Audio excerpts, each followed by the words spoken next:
Welcome, everyone, to a new episode of Victini News. We are in week 7, and I'm your host, Cuban. As you are all aware, there was no episode for week 5 and week 6 due to some IRL stuff on my end. But now that I'm back, let's check out the results of week 4 and 5, or at least look at them a little bit, but don't really go over them. And then we can go and check out and go more into detail for the results for week 6. These are the results of week 4. Currently on the VDL channel, YouTube channel. I will link it in the description down there. There is the watch party for week 3 and week 4. Week 4 was blind for me, so you will get the pure reaction from me there. And for week 5, the video is currently being, downloaded and finished. And it will come up either today or tomorrow. So you can check out the week 5 watch party as well. And same as week 4, I watched all of these matches blind as I had no time for anything else. Okay, now for week 6. For our first game, we had Joe Mama and his Tennessee the Titans against Viking and the Oslo Okidogis.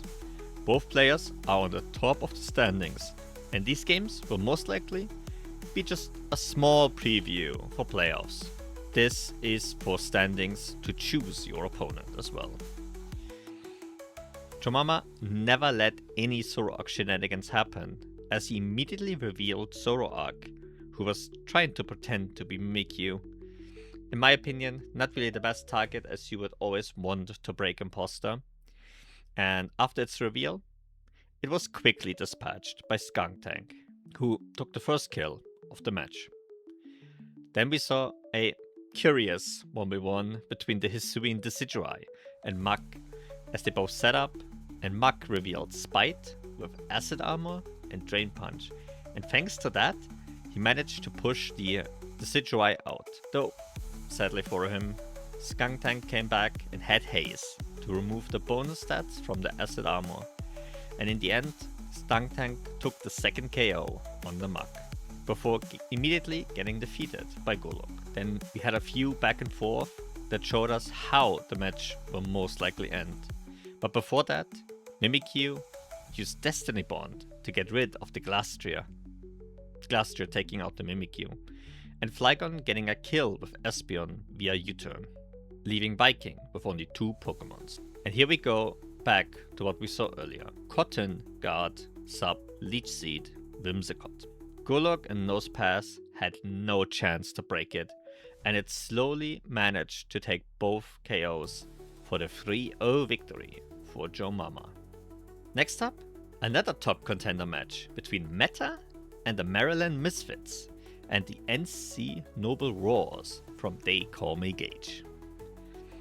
We saw some early hazard trading with webs going on both sides, and Meta getting rocks up as well on Gage's side, though Meta was struggling with an answer for Cloyster, who used Shell Smash, and before Meta knew it, Cloyster defeated Gligar, Meganium, and Floatzel, before getting KO'd by Vacuum Wave from Bravery Hisui. After both trainers switched, we had Tauros Paldea Blaze trying to bulk up in Raging Bull against Swalot. As fate wanted it, Swalot survives the Raging Bull and does just enough damage for the Poison proc to kill the Tauros. Bravery does come in and get the kill on Swalot, but is then also quickly taken out by Fake Out after Swalot revealed Ice Beam and nearly killed Bravery as it was defeated. Florges manages to get the score down to a 3-1, but with only a slither of health, the Articuno Galar comes in and finishes the match for a 3-0 victory for Gage. For our third match, we have the Denver Flare Blitz from Lord Quall and the Detroit Driftblimps from Niv. And Niv immediately opened the game with a Gambit, as he used Final Gambit to take out the Alola Golem, the Staraptor getting KO'd in the process. Then Riverroom got punished for missing a gunk shot, as it was KO'd by the Vicavolt. Thankfully enough, the Bombardier came in and immediately revenge killed Vicavolt. Then we saw a interesting thing as Clearbody from Nif's Tentacruel actually played a crucial role here, as it blocked any type of parting shot attempt from the Bombardier. Nif just staying in and not letting it parting shot out, he slowly but surely took out the Bombardier with his Tentacruel, to then immediately lose his Tentacruel to Jolteon. If the gunk shot miss was rough, then let me introduce to you Hitmontop, who missed not one, but two triple axles against Virizion, who managed to survive and take out Hitmontop, Jolteon, and Yancy, surviving with 10% for the 3-0 victory for Niv. The fourth match gave us Red Sox Alex and the Fighting Lando T's against Supreme Omega and the New York Hydreigons. This was one of our two potential match of the week candidates. Supreme smartly brought two spike users to set them up against Red Sox Alex, who doesn't really have the greatest hazard removal. But the first kill comes from the side of Alex's team, as his Glaceon freeze-dries the Quillfish from Supreme, after it managed to dodge a Toxic from Quagsire and setting up with a Calm Mine. Flamigo comes in, scares out the Glaceon, and then gives the stage to Substriker, who's able to get the first kill for Supreme with Terra Ice Blast on Mudsdale. Supreme tried to do a double switch, but ended up taking a Drain Punch with his Substriker, which at this point was Terra Ice, and immediately got KO'd in the process. Then we see the hazards potentially paying off for the first time, as Gudra took just enough damage that Flamigo killed with Brave Bird. I'm not sure on the calcs, but from my experience, Gudra is a very bulky mon, and I think these hazards definitely helped getting the kill there. With several turns of trading, we got our next KO, as Slowbro had a Culber Berry, and surviving the hit from Bishop, he used Flamethrower to take out the Bishop itself, before then immediately getting revenge killed by Flamigo, giving us a 3v3 situation. But not for long, as Glaceon comes back to take the KO against Quagsire, immediately followed by Gardevoir, evening the scoreline with a Moonblast KO on Gürtel. It looked like a solid position for Supreme, but sadly for him, Incineroar was AV and barely survived the Moonblast to take out Gardevoir, leaving only Flamigo alive. It does get the KO on Incineroar, but Glaceon had enough HP left to take the Brave Bird and end the game with a Freeze Strike for the 1-0 victory for Red Sox Alex. Match number 5 has Drakeon's Carolina Incineroars facing Pandemonium's Scarlet Knights. It took until turn 9 for the first Pokemon to fall, which was Pandemonium's Tatsugiri. But at this point, there are already 4 Pokemons below 50% on Drakeon's side, while Pandemonium only has a damaged Regirock. Breloom does get a massive 70% damage Mach Punch, but falls on Drakeon's side as Typhlosion took it out. And then Pandemonium came with another very interesting set. Flare Boost Flare Orb Drifblim with Stockpile. Sadly, it did not work in this match, as it simply got discharged twice by Magneton. Typhlosion comes in for the kill and takes out Magmortar instead, as it is sacrificed itself. Cloth goes and Terra Grass and Trailblazes, taking out Regirock, and then with a Rock Slide it takes out Typhlosion, leaving us with a 4v2 for Drakeon. Thinking he could survive a hit, Drakeon goes for the Swords Dance against the Electrode, but Electrode kills it with Terra Blast Fairy. But at this point, with the final 2 Pokemons being Fairy types on Pandemonium's side, Magneton easily comes in and wins the match with 2 more KOs, and flash canning his way for a 3-0 victory for Drakion.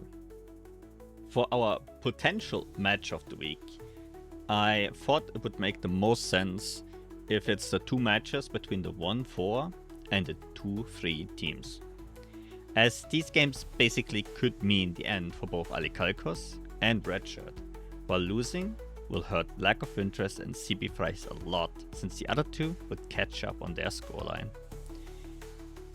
We're gonna start with Redshirt and the Green Bay Pincers against CB Fries with the New York Lookings.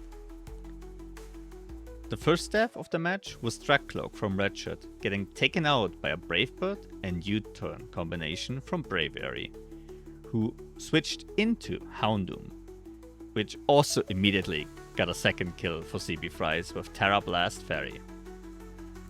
The whole exchange actually ends up with Toro's combat taking Redshirt's first KO on Braviary. But then disaster struck. Turn 12 happened, and Redshirt's whole plan was ruined. He used Shell Smash on his Torterra into a Mirror Herb on Rotom Frost. And 5 Shadow Balls later, the game ends on a 5-0 for CB Fries, with Rotom Frost taking out all 4 Pokémons from Redshirt. This is the risk if you have Shell Smashes. It can happen once in a season, it can never happen, but people will bring Mirror Herb into your matchups. The other match with the Ottawa Ordinaries versus the Boomburst Backhammen was completely different. There was another quick kill on Gastrodon from Alicalcos by Tauros using Trailblaze, and I'm not 100% sure, but I feel like this exact thing has happened more than once, where Gastrodon dies early due to a grass move. And to Alicalcos' pain, Tauros also gets a second kill with Throat Chop before he brings in Salazzle, which protects into a Calm Mind from Noctowl. And this bonus was enough for Noctowl to take the KO on Salazzle. With 3 Pokémons already down, Alicalcos goes the risky route and brings in his Kingdra to set up Focus Energy. And he is rewarded, as Noctowl uses Calm Mind and he uses Draco Meteor to KO the Noctowl. After 2 Scalds and a Draco Meteor, Kingdra gets a second and final kill of the match on Snorlax, before Dodrio takes it out. Alicalcos then brings Shiftry in and uses Tailwind to set up his own Windrider.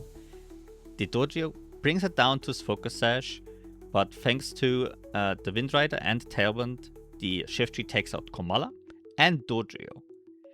But crucially, lack of interest managed to fake a Scarf, or at least Alicalcos thought it was a Scarf, and stole a single Tailwind turn by using Agility on the Sucker Punch. And it mattered, as Indeedee comes in as the Tailwind peters out and takes out both Shiftry and Talonflame for the 1-0 victory for the Ottawa Ordinaries. Both matches are won by the 2-3 teams, which means sudden death, or, well, a miracle needs to happen for the 2-1-5 teams. Coming up to our match of the week. It is the Titletown Tyrantrums against the Moss Deep City Mudkips. Grixie is looking to finally get his first win, while Toop wants to keep his playoff chances rolling. It was not a good start though for Grixie, as Toop strikes early, taking out Bronzong with his Charizard. A little bit of back and forth brings Grixie his first KO with Inteleon on Samurott, but that gets immediately answered by Bullet Seed from Cinccino, taking out the Inteleon. Honchkrow manages to surprise the Fortress with a Heat Wave, before Cinccino comes back out and tail slaps it and gets the KO. Another trade, this time Pillowswine, KOs Dragalge from Grixie, only to then get KO'd by Wishcash. This looked like a solid position for Toop. Vileplume looks incredible in that current situation. But what is this? Ice Punch, Freeze, Frozen Solid. Vileplume cannot get his attack off, as Palmot gets the first kill, and this was game deciding, as Palmot survives the tail slap from Cinccino with 8% to close combat both Cinccino and then Ice Punch crit the Charizard to secure the 1-0 victory. It took him a while, but he finally managed to secure that first win. Two played an amazing match, but the gods wanted Grixie to succeed. At least once. Congrats. And then going over to our favorite set of the week, we have the Spiteful Muck from Viking. Muck once again shows it can be used in more ways than I could ever think of. I've seen every single ability being used in some sort of weird set. And here we had Acid Armor, Drain Punch, Spite, with Leftovers and Sticky Hold. So the Decidueye could not deal with it. Sadly, the haze ended it all, but I thought it was a smart and interesting set, so very cool. There is no nickname of the week, but instead, I want to talk about something else. We are only 2 weeks away from the ending of the regular season, and the MVP rankings have massively changed. They are now dominated by the trio of Flamigo, Palmot, and Glaceon. All 3 Pokemon ranking top 3 in Kill Leader and Bounty Hunter. Interesting enough, Trevenant has dropped out of the top 5 in both of those rankings, but he is still on a solid 2nd place in the underdog rankings. Truly has been a horrid time for it. It is something we have seen happen nearly every season, when everyone adapts to those early kill leaders. As we also see Tauros Paldea Blaze getting pushed down to 4th place. Meanwhile, the underdogs are getting led by Cloth. Drakeon has been doing justice to this Pokemon to show how good Terra actually is on it. Additionally, Houndoom is slowly but surely climbing the rankings, as it also is there on all 3 leaderboards, barely in the 10th, but he's there. I'm really curious to see who actually manages to be in the top 3 by the end of week 8. We'll see by then. Looking at our week 7 schedule, every game still has playoff implications, as we don't actually have a fully confirmed playoff member yet. For match of the week, we're looking at the top dogs, who are all 5-1 fighting each other. Maryland Misfits from Meta against the Oslo Okidogis from Viking, and the Tennessee Titans from Jomama against the Fighting Lando Tees from Red Sox Alex. Win this match and you are 100% confirmed in playoffs. Technically, it should not be possible for them to actually end up outside of the top 8, but we never know.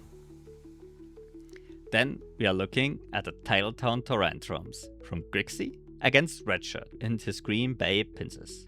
Both 1-5, and both with only a sliver of a chance. But 2-5 sounds a lot better than 1-6. Wanting to go 2-5 as well is Tube with his Moss Deep City Mudcaps against Drakeon with his Carolina Incineroars. Drakeon can put a massive statement with a win for his spot in the playoffs run, but this week 8 matchup will be more important. Our 4th match is Alicalcos and the Boom Burst Bearcommon against the New York Low Kicks from CB Fries.